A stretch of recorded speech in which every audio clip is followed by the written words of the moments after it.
প্রিয় দর্শক, দেখুন কি রকম কুশি, কি রকম পয়েন্ট ফেটেছে। দেখুন কুশিগুলো, দেখুন কি রকম লাগছে, একটু জানাবেন অবশ্যই। আয় দেখুন, ভালো করে দেখুন।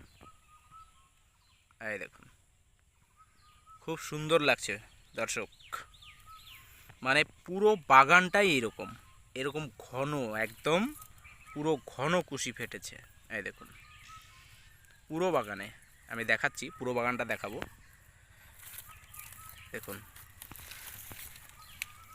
আপনারা চিন্তিত যে পয়েন্ট ফাটানোর জন্য কোন গ্রোথ প্রমোটার বা কি ভিটামিন আপনারা ব্যবহার করবেন, আপনারা চিন্তিত দর্শক। এখানে এগ্রিকা গ্যালাক্সি দেওয়া হয়েছে। হ্যাঁ, এগ্রিকা গ্যালাক্সি একদম। দেখুন কি সুন্দর, সত্যি দেখে মনে হচ্ছে যে দেখেই থাকি।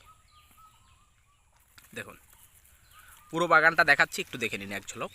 এই দেখুন পুরো বাগান, পুরো বাগানটা দেখুন। এই দেখুন,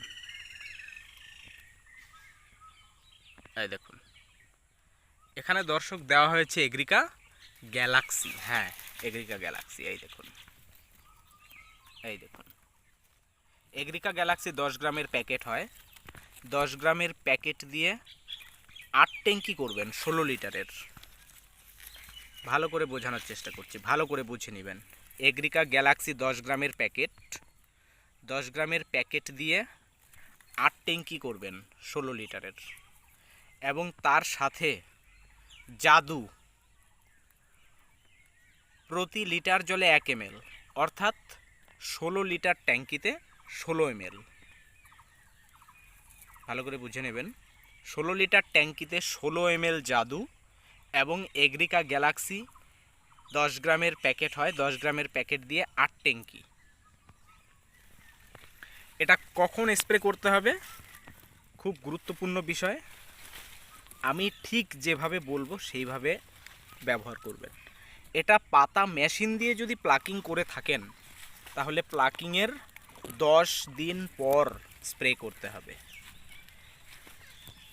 মানে প্লাকিং করার 10 দিনের মাথায় স্প্রে করতে হবে এরকমটা কোনো ব্যাপার না। প্লাকিং করার আপনি 10 দিন পর স্প্রে করুন। সেই ক্ষেত্রে 12, 13, 14, 15 দিন পরেও স্প্রে করতে পারেন। কোনো কোনো ক্ষেত্রে 18, 20 দিনের মাথাতেও স্প্রে করতে পারেন, কোনো অসুবিধা নেই। দেখুন, এই দেখুন কি হারে পয়েন্ট এসেছে। তাহলে বোঝা গেল দর্শক।